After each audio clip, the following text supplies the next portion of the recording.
Bonjour tout le monde. Aujourd'hui, on va faire les veines de la tête et du cou. En fait, il existe deux réseaux veineux, les veines superficielles et les veines profondes. Et j'ai fait exprès de vous montrer les veines d'un seul côté, parce que toutes les veines qu'on va décrire par la suite sont des veines paires. Alors, commençons par le réseau veineux profond. Tout d'abord, on va commencer par la veine jugulaire interne. Voilà la veine jugulaire interne. C'est ce qui est en mauve. Son origine. Elle naît du foramen jugulaire, ou c'est ce qu'on appelle le trou déchiré postérieur au niveau de la base du crâne. Donc, au niveau de la base du crâne, plus précisément l'étage postérieur, on a le trou déchiré postérieur. Voilà le trou déchiré postérieur. C'est par là où passe la veine jugulaire interne que vous voyez ici. Après, elle va constituer le sinus sigmoïde. Alors, le plus important, c'est de savoir que la principale veine du réseau veineux profond, c'est la veine jugulaire interne. Elle naît du foramen jugulaire ou le trou déchiré postérieur. Elle se termine de la même façon à droite et à gauche en s'unissant avec la veine sous-clavière. Voilà la veine sous-clavière. Et elle se termine en s'unissant avec la veine sous-clavière, formant ainsi le tronc veineux brachiocéphalique, le TVBC. Le TVBC, le tronc veineux brachiocéphalique. Et j'ai dit que elle se termine de la même façon à droite et à gauche. C'est collatéral maintenant. Le tronc thyro-lingo-facial, c'est une veine constante qui réunit les veines faciales, linguales et thyroïdiennes supérieures. Voilà la veine faciale. Donc, je vais utiliser une couleur pour que vous puissiez voir les choses. Voilà la veine faciale. Voilà les thyroïdiens supérieurs.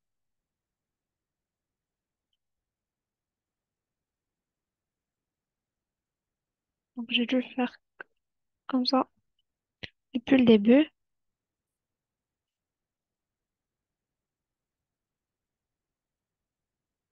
Donc, elle a plusieurs collatérales.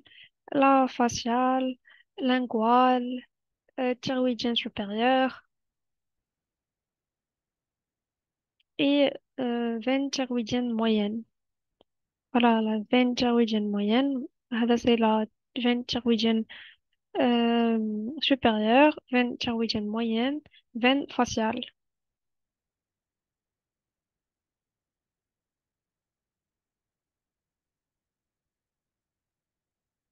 Faciale,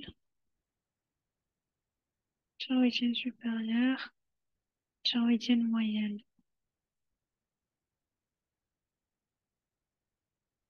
Euh, Ensuite, parmi les autres veines du réseau veineux profond, on trouve la veine vertébrale.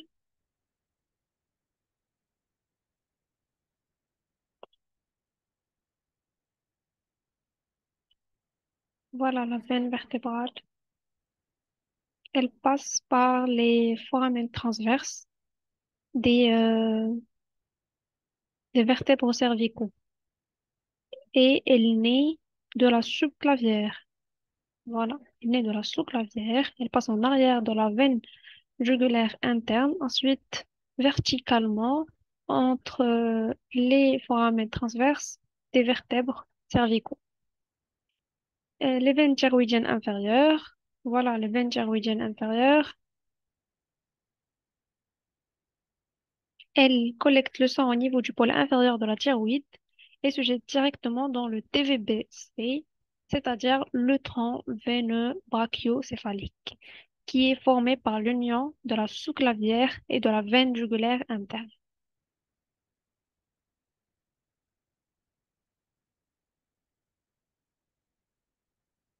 Voilà les thyroïdiennes inférieures.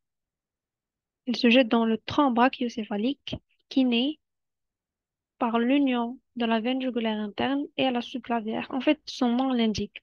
Tronc veineux brachiocéphalique parce que il contient des veines qui, euh, qui collectent le sang au niveau du bras, de la partie brachiale et de la partie encéphalique, brachiocéphalique, tronc veineux brachiocéphalique.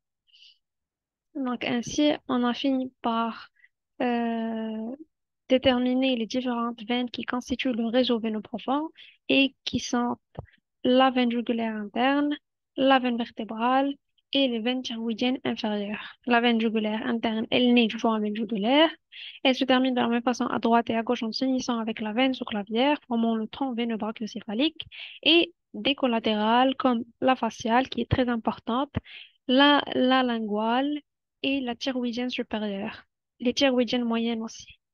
Euh, à côté de la veine jugulaire interne, on a la veine vertébrale qui, elle aussi, forme le réseau veineux profond. Elle naît de la sous-clavière, elle passe en arrière de la veine jugulaire interne, verticalement à travers les foramen transverses euh, des différentes vertèbres cervicales.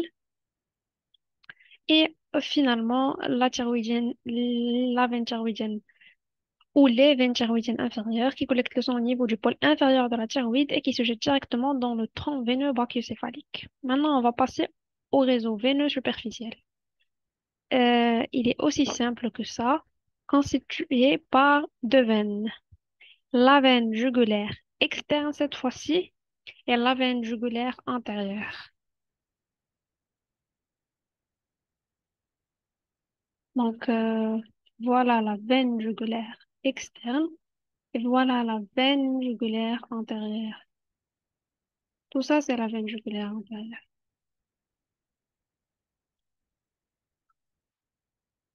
Donc, j'aurais dû utiliser une autre couleur.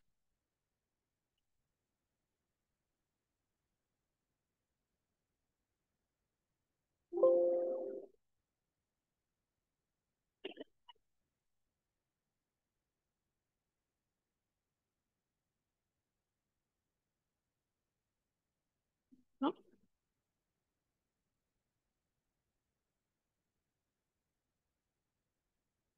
Donc, la veine jugulaire externe naît de la glande parotide par l'union de la veine maxillaire et temporale superficielle. Donc,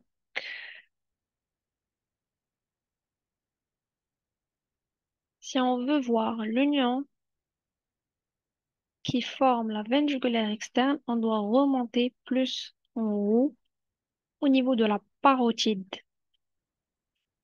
Donc, la parotide, c'est exactement ici. Voilà les veines maxillaires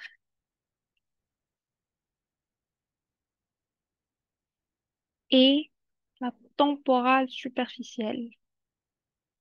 En s'unissant, ils nous forment la veine jugulaire externe. Donc, j'espère que c'est bien clair.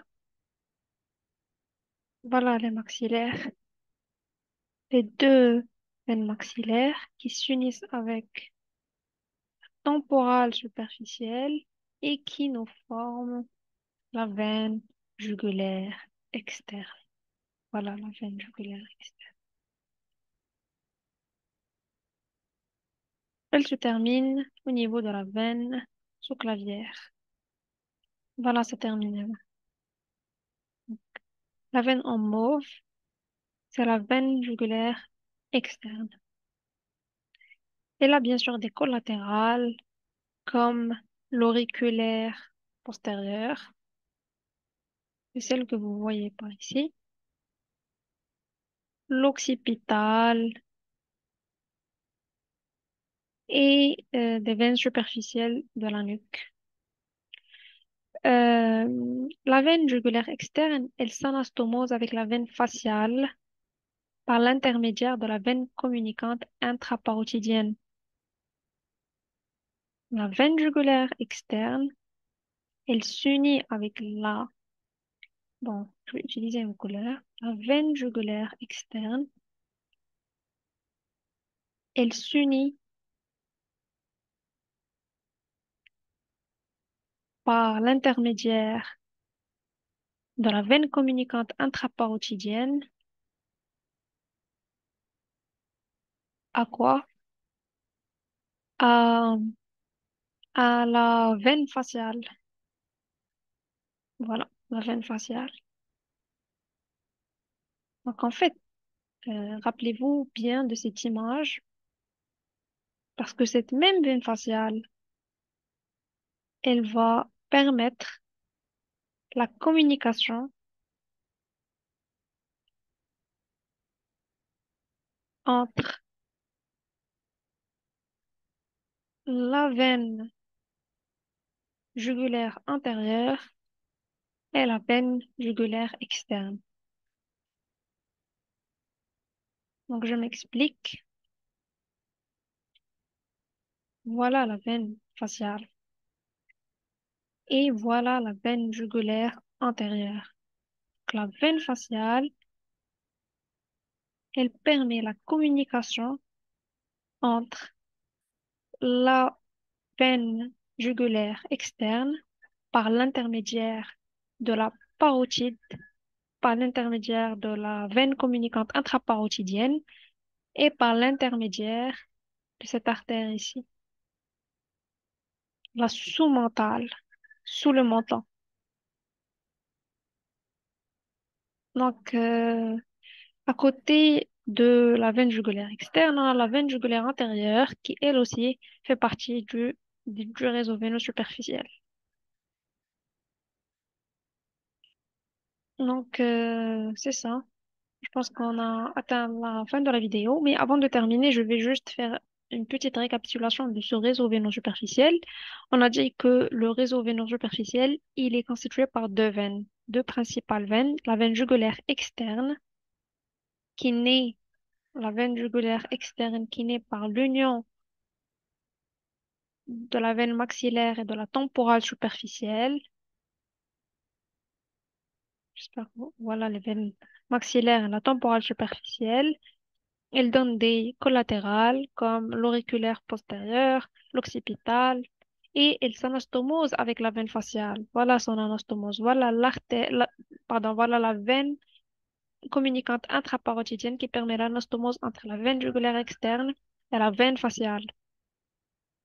Et on a dit que la deuxième veine qui constitue le réseau veineux superficiel, c'est la veine jugulaire antérieure qui s'anastomose avec la veine faciale par l'intermédiaire de la veine segmentale. Voilà.